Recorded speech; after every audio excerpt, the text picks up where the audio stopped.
Like and subscribe my channel and press the bell icon for latest update.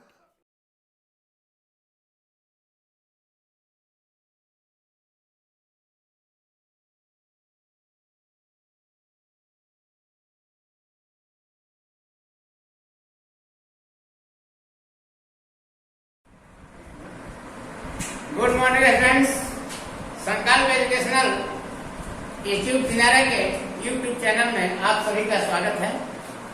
और आप video को like और subscribe जरूर करते रहेंगे ताकि आपको इसका लेटेस्ट अपडेट मिलता रहे। आज हम लोग स्टूडेंट्स पढ़ेंगे लेसन 2 सूक्ष्म जीव। सूक्ष्म जीव के नाम से यह स्पष्ट है। सूक्ष्म का अर्थ है बहुत वेरी माइन्यूट। माइक्रो माइक्रो और माइक्रो दो चीज। माइक्रो माने सूक्ष्म, माइक्रो माने बृहद, बड़ा। तो वैसे जीव जिन्हें हम नग्न नेत्रों से नहीं देख सकते, उन्हें देखने के लिए हमें सूक्ष्मदर्शी की आवश्यकता होती है। उनको क्या कहेंगे? सूक्ष्म जीव। सूक्ष्म जीव वे जीव हैं जो खुली आंखों से दिखाई नहीं पड़ते, जिन्हें हमें देखने के लिए सूक्ष्मदर्शी की आवश्यकता होती, उन्हें हम कहते हैं सूक्ष्म जीव। सूक्ष्म जीव को हम लोग 5 श्रेणी में बांट सकते हैं: bacteria, algae, fungi, protozoa and virus. Bacteria, शैवाल, कवक, प्रोटोजोआ और बारी बारी से हम लोग अध्ययन करेंगे। सबसे पहले बैक्टीरिया। बैक्टीरिया को किसने देखा? सबसे सूक्ष्म जीव का सबसे प्रथम देखने वाला है लीवेनहुक। 1676 में सर्वप्रथम लीवेनहुक ने अपने द्वारा बनाए गए माइक्रोस्कोप से उसने सूक्ष्म जीवों का अध्ययन किया, देखा। सबसे पहले first of all discovered by Leeuwenhoek 1676 में। बैक्टीरिया बहुत ही सरल जीव है। इसका डायग्राम हमने बनाया, यहाँ पर देखिए। ये चारों तरफ से कोशिका भित्ति से घिरा है और इसके अंदर वास्तविक केंद्रक नहीं है। देखिए एक सिंगल स्ट्रैंड डीएनए है। देखिए साइटोप्लाज्म है, कोशिका झिल्ली है, इसमें यही डीएनए है, सिंगल स्ट्रैंड। न्यूक्लियस जो है, केंद्रक जो है, वास्तविक रूप से केंद्रक इसमें नहीं पाएगा। और ये चारों तरफ से एक आवरण द्वारा घिरा रहता है, सेल वॉल, जिसको हम लोग कहते हैं कोशिका भित्ति, सेल वॉल। लेकिन ये सेलुलोज की नहीं बनी होती। अब देखिए कुछ बैक्टीरिया परजीवी होते हैं, कुछ बैक्टीरिया मृतोपजीवी होते हैं और कुछ बैक्टीरिया, बहुत ही कम बैक्टीरिया स्वपोषी होते हैं, जो अपना भोजन स्वयं बना लेते हैं। इनमें वो क्लोरोफिल नहीं होता उस तरह का, लेकिन ये कार्बन डाइऑक्साइड अकार्बनिक पदार्थों से ये भोजन का निर्माण कर लेते हैं। Chemosynthetic bacteria. बैक्टीरिया का आकार बहुत ही सूक्ष्म। इनको हम यहाँ पर देखेंगे कि बैक्टीरिया कितने रूपों में मिलते हैं: बैसिलाई, कोकाई, स्पाइरुला, विब्रियो। बैसिलस माने डंडाकार ऐसे,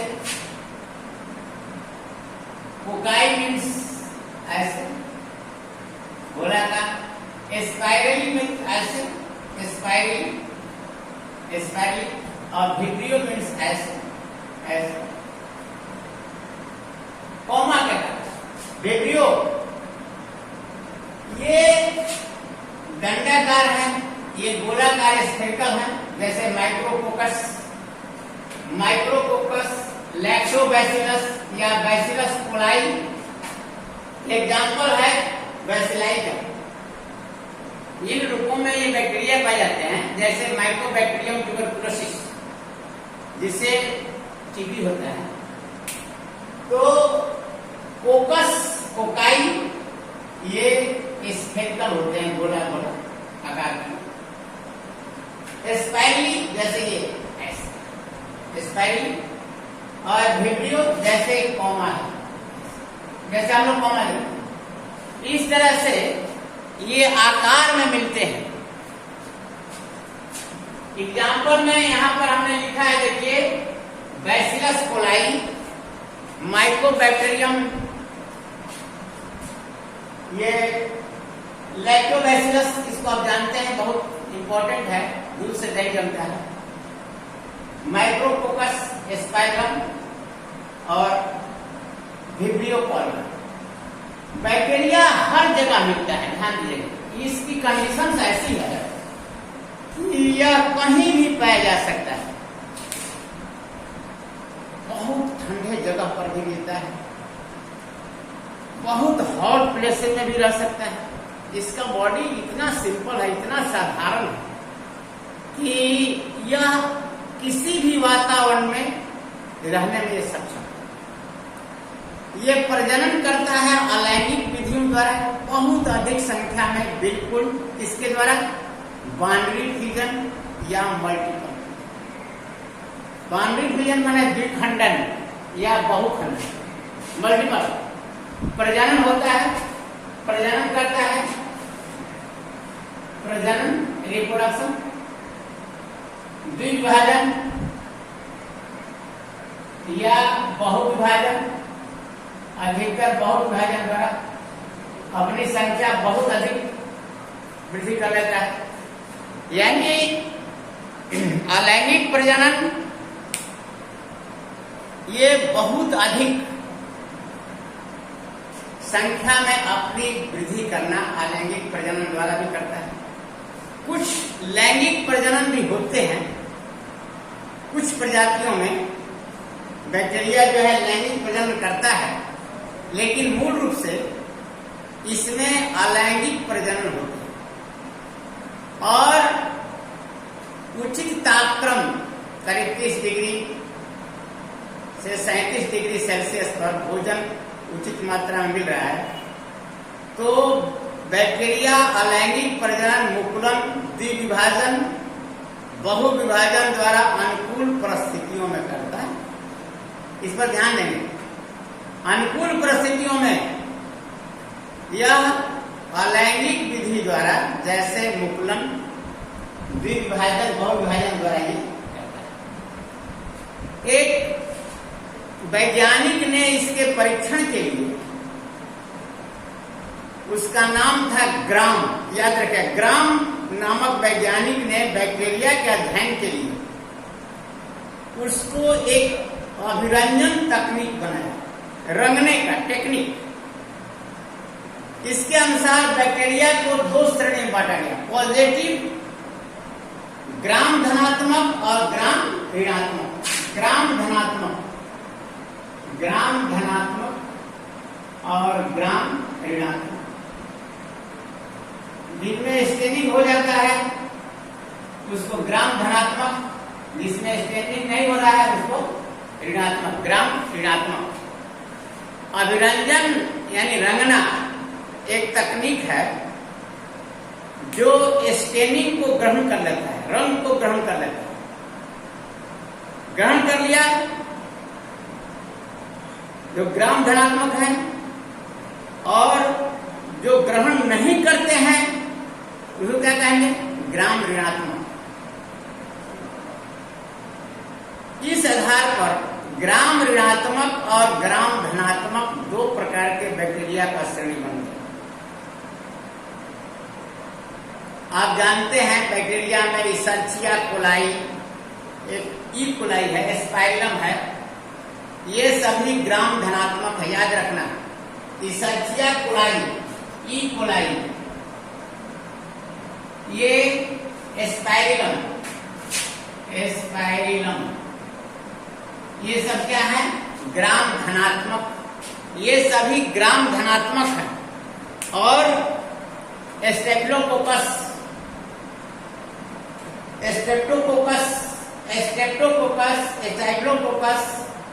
बैसिलस, ये सभी बैक्टीरिया क्या है? ग्राम ऋणात्मक। तो बैक्टीरिया की संरचना आप पढ़िए। बैक्टीरिया कितने प्रकार के हो सकते हैं ये पढ़िए। अब बैक्टीरिया लाभदायक है और हानिकारक है। लाभदायक में आप देख रहे हैं लैक्टोबैसिलस, दूध से दही जमना, स्टेनिंग, चमड़ा स्टेनिंग में आपके शरीर में बैक्टीरिया लाभदायक होता है। हमारे शरीर, हमारे पाचन ग्रंथि में, पाचन तंत्र में पाया जाता है। मवेशी के पाचन तंत्र में, मवेशी के पाचन तंत्र में पाया जाता है। मनुष्य के शरीर में B12 का संश्लेषण करता है। चमड़ा टेनिंग में, चमड़ा उद्योग में इसका उपयोग है। लाभदायक बैक्टीरिया का उपयोग बता रहे हैं। चर्म उद्योग में, जूट उद्योग में, शाकाहारी मैमल्स जो घास खाते हैं उनके ये आहार नाल में पाया जाता है, जो सेलुलोज का पाचन करते हैं। ये सभी लाभदायक हैं, लेकिन हानिकारक तो आप जानिए ना कितना हानिकारक है। जैसे विब्रियो कॉलरा, माइकोबैक्टीरियम ट्यूबरकुलोसिस, ये हमारे शरीर के अंदर ये रोग पैदा करते हैं, जैसे टीबी होता है, माइकोबैक्टीरियम ट्यूबरकुलोसिस। पौधों में भी बैक्टीरिया रोग पैदा करते हैं, जैसे विल्ट होता है, साइट्रस कैंकर, ये पौधों में भी रोग फैलाते हैं। इस प्रकार बैक्टीरिया का अध्ययन कर लिए। अब चलेंगे हम लोग दूसरा, शैवाल।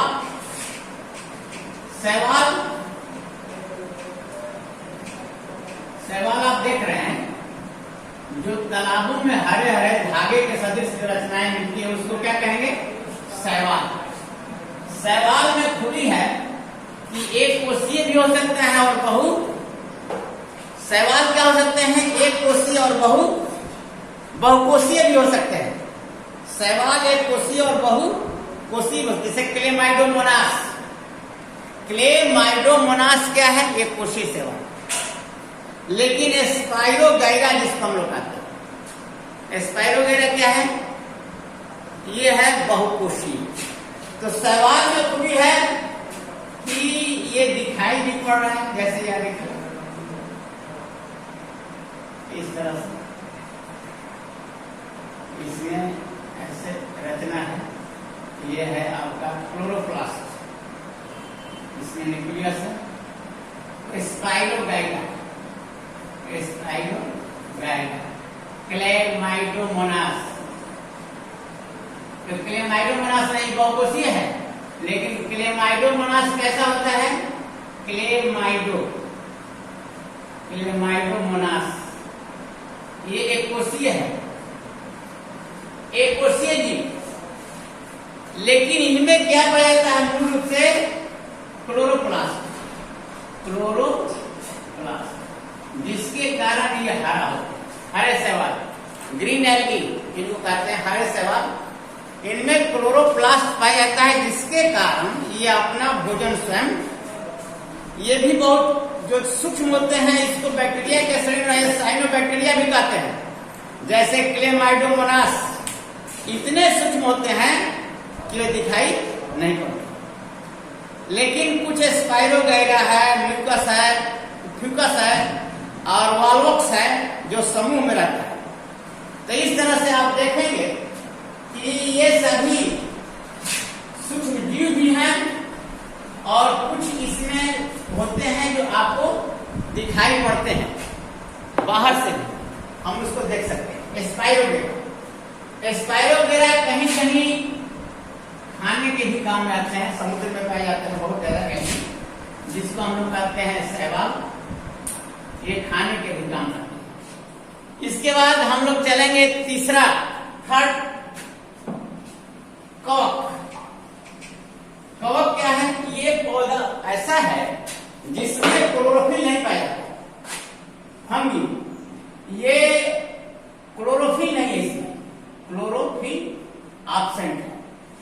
जैसे आप देखेंगे मोल्ड्स ऐसे निकल जाता है, यहां से ऐसे, यहां से यहाँ से गिर गया, जहां भी इसको फेवरेबल कंडीशन में जर्मिनेट करके ये नया धागा बना देता है। जाल आपका आचार है या कहीं भी होगा तो उसमें क्या होता है कि ये जालीवत रचना बना देता है, जिसको हम लोग कहते हैं माइसेलियम। लेकिन इसके एक धागे को क्या कहते हैं, हाइफी। फंगस कवक जो है मृत जीव जंतुओं के शरीर, सड़े गले पदार्थों, मृत पौधे और जीव जंतुओं से ये उसके शरीर से भोजन को अवशोषित करता है, घुनित अवस्था। क्योंकि ये पादप है, ये हरा नहीं होता है। क्यों हरा नहीं होता है आप जानते हैं, क्योंकि इसमें क्लोरोफिल नहीं पाया जाता, इसलिए यह मृत जीवी है। इसको कह सकते हैं मृत जीवी, सैप्रोफिटिक।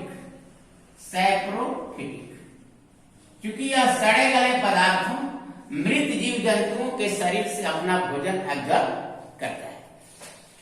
चौथा है आपका प्रोटोजोआ। प्रोटोजोआ में हम लोग चलेंगे, आप देखेंगे जैसे मलेरिया परजीवी।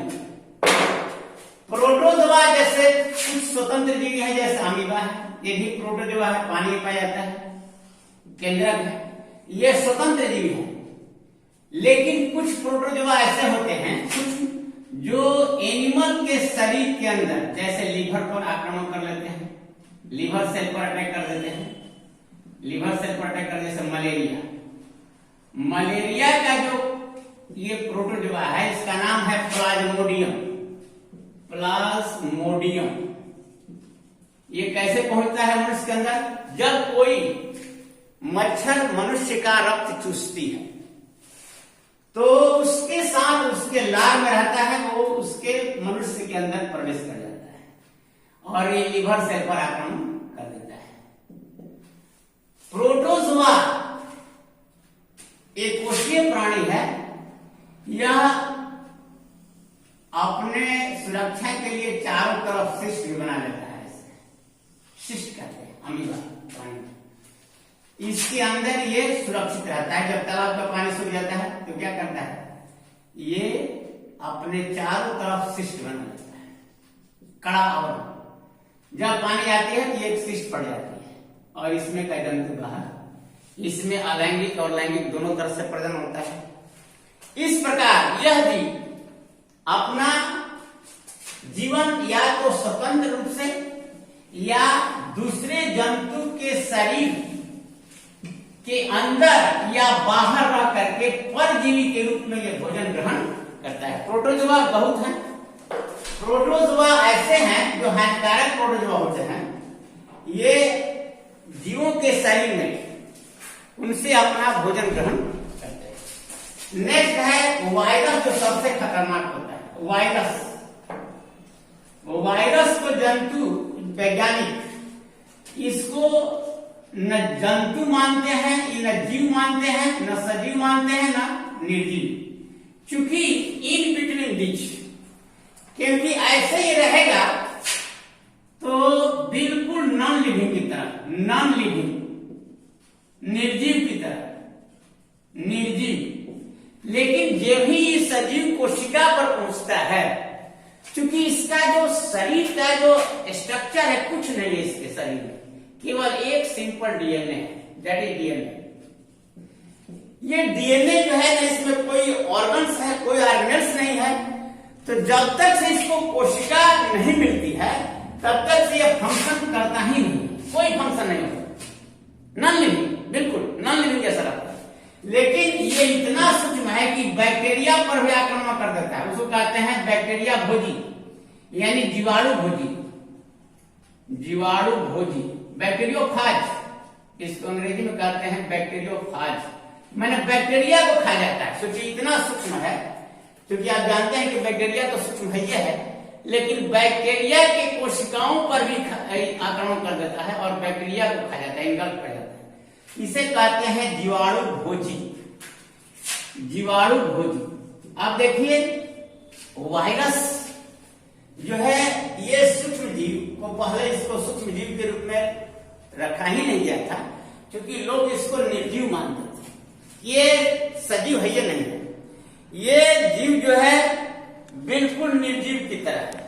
लेकिन देखा गया कि जब ही ये किसी सजीव कोशिका पर पहुंचता है तो यह सजीव की तरह व्यवहार करना शुरू कर देता है।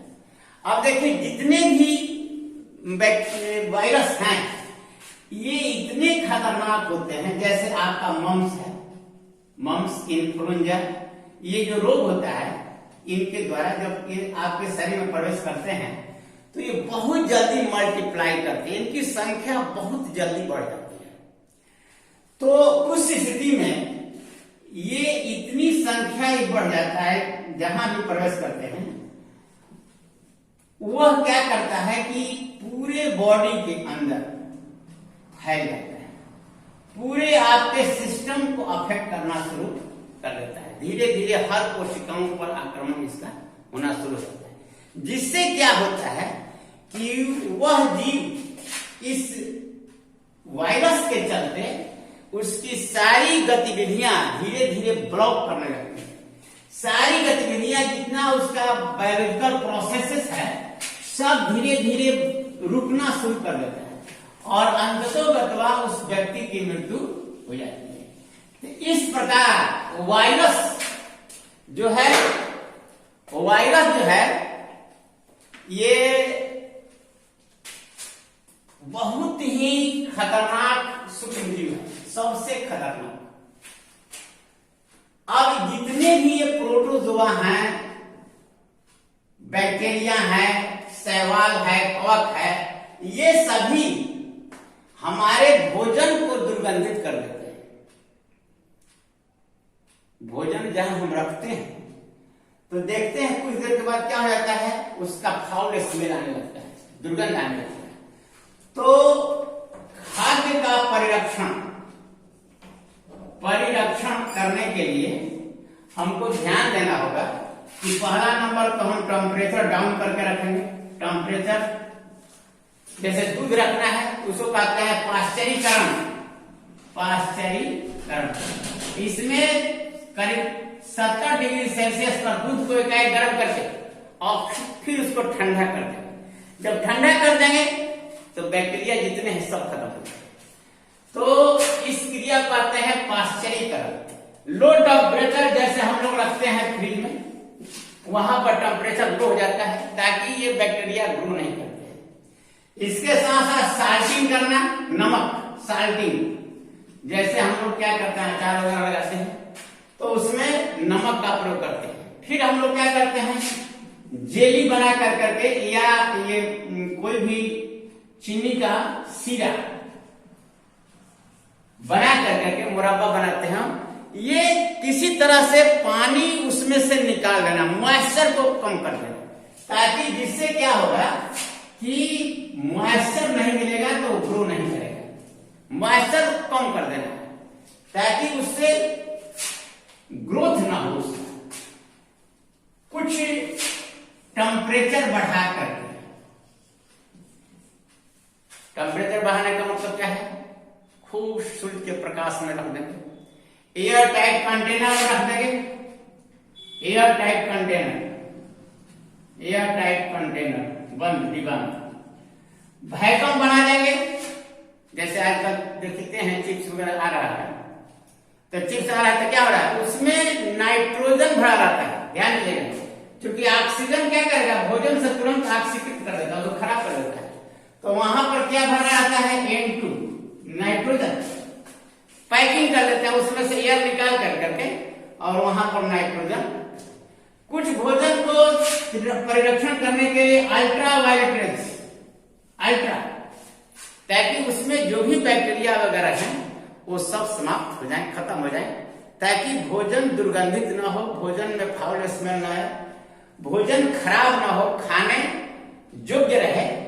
तो इसलिए अब देखिए, जैसा हम लोग आप जाते हैं होटल में खाते हैं, आपको मिलता है सॉस, कुछ चटनी होता है, टमाटर सॉस हो या जो भी हो, तो उसमें क्या रहता है, बोतल में रहता है, उसमें एक मिलाया जाता है एंटीऑक्सीडेंट, जो उस भोजन को दुर्गंधित होने से बचाता है। एंटीऑक्सीडेंट उसे कहते हैं एंटीऑक्सीडेंट। ये परिरक्षण करने के लिए मिला दिया जाता है ताकि भोजन खराब ना हो, दुर्गंधित ना हो। तो एंटीऑक्सीडेंट जो ऑक्सीकरण को रोकेगा, भोजन के ऑक्सीकरण को क्या करेगा, रोकने का काम करेगा, भोजन को ऑक्सीकृत होने नहीं देगा। तो इसका फंक्शन है कि भोजन को ये दुर्गंध युक्त नहीं होने देगा, एंटीऑक्सीडेंट मिला। तो भोजन के परिरक्षण की जो विधि है, भोजन के परिरक्षण की विधियां हैं कि पहला विधि है कि टेम्परेचर बिल्कुल लो कर दे, तापक्रम घटा करके या तापक्रम बढ़ा करके बहुत ज्यादा। दूसरा है कुछ ऐसे पदार्थों का प्रयोग करते हैं जो भोजन को ऑक्सीकरण से बचाता है, उसको कहते हैं एंटीऑक्सीडेंट। तीसरा है नमक का प्रयोग कर करके। चौथा है चीनी का प्रयोग कर करके। और दुग्ध का अधिकतर हम लोग इसका करते हैं परिरक्षण कि करीब 70 डिग्री सेल्सियस पर दूध को पूरा गर्म कर देते हैं, एकाएक उसको ठंडा कर देते हैं। इस क्रिया को कहते हैं पाश्चरीकरण। पाश्चरीकरण एक मेथड है, पूछा जाता है पाश्चरीकरण क्या है। दुग्ध को परिरक्षित करना, इन सूक्ष्म जीवों से बचाना ताकि भोजन दुर्गंधित ना हो, खराब ना हो। देखते हैं दूध फट जाता है, उसका गंध कैसा रहता है, खट्टा होता है। तो उसको रखने का एक तरीका है पाश्चरीकरण। इसके साथ साथ धूप में सुखा करके उसको एयर टाइट कंटेनर में बंद कर देते हैं ताकि उसमें हवा प्रवेश नहीं करे। एयर टाइट वायुयुक्त कंटेनर में उसको क्या कर देते हैं, बंद कर देते हैं। जिससे क्या होता है कि ये भोजन खराब नहीं होता। एयर टाइट कंटेनर में हम इसको रख देते हैं वायु। तो इस प्रकार भोजन को हम परिरक्षित कर सकते हैं, भोजन को ऑक्सीकृत होने से या भोजन को दुर्गंधित होने से बचा सकते हैं ताकि भोजन दुर्गंधित न हो। और ये सूक्ष्म जीव हमारे लिए कितने उपयोगी हैं, लाभदायक और हानिकारक दोनों पढ़ना है। इसीलिए इसको कहा जाता है फ्रेंड्स एंड फो, क्योंकि हमारे शरीर के अंदर ही सूक्ष्म जीव हैं जो हमारे सुरक्षा करते हैं, हमारे लिए विटामिन 12 का संश्लेषण करते हैं। और कुछ बैक्टीरिया ऐसे हैं जो हमारे शरीर में रोग पैदा करते हैं, जैसे विब्रियो कॉलरा, माइकोबैक्टीरियम ट्यूबरकुलोसिस जिसे टीबी होता है। तो ये हमारे शरीर के अंदर रोग पैदा करते हैं। उसी प्रकार कुछ प्रोटोजोआ जो हमारे शरीर के अंदर प्रवेश करते हैं, जैसे एंटाइवा हिस्टोलिटिका। एंटाइवा है, ये हमारे आंत में पाया जाता है। जब कंटेमिनेटेड फूड एंड ड्रिंक्स लेते हैं हम लोग, दूषित खाद्य पेय पदार्थ, तो हमारे आंत में चला जाता है और वहां जाकर करके यह हमारे इंटेस्टाइन को गलाना शुरू कर देता है। जिससे क्या होता है, जिसे कहते हैं डिसेंट्री। इसे कहते हैं डिसेंट्री, अमीबिया पेचिस, जिसमें ब्लड और म्यूकस का स्राव होना शुरू। तो इस तरह से आपको पूछा जाएगा कि इकोनॉमिक इंपॉर्टेंस, आर्थिक महत्व, लेकिन अलग अलग पूछा जाएगा। मान के बैक्टीरिया से क्या लाभ है, बैक्टीरिया से क्या हानि, हानिकारक प्रभाव, बैक्टीरिया का लाभदायक प्रभाव। तो अभी आपको हमने बताया है कि बैक्टीरिया हमारे लिए बहुत उपयोगी है। चाहे के उत्पादन में बैक्टीरिया का उपयोग है, चर्म उद्योग में बैक्टीरिया का उपयोग है, दवा बनाने में, एंटीबायोटिक्स दवाई तैयार करने में बैक्टीरिया मनुष्य के शरीर में ये काफी लाभप्रद होता है, शाकाहारी जंतुओं में लाभप्रद होता है। इस तरह से सारे ये जंतु जो है इससे लाभान्वित होते हैं, लेकिन ये हमारे लिए हानिकारक भी है, अन्य जंतुओं के लिए हानिकारक भी होते हैं। तो इस प्रकार इसको पूरा, इसका लाभ और हानि दोनों कैसे हमारे लिए उपयोगी हैं सूक्ष्मजीव और कैसे हमारे लिए हानिकारक हैं, दोनों को यदि हम लिखते हैं तो उसे कहते हैं इकोनॉमिक इंपॉर्टेंस, आर्थिक महत्व। लेकिन अलग अलग बैक्टीरिया का हमारे लिए क्या लाभदायक बैक्टीरिया, हानिकारक बैक्टीरिया, एल्गी खाने के क्रम में आता है। और फंगी, ये बहुत से ऐसे फंगी है जो खाने में आते हैं, जैसे देखेंगे बरसात के दिन में इसको बरसाती छाता हम लोग कहते हैं, जहां कुआं सड़ता है वहां पर ऐसा गिरा जाता है, इसको कहते हैं एगेरिकस।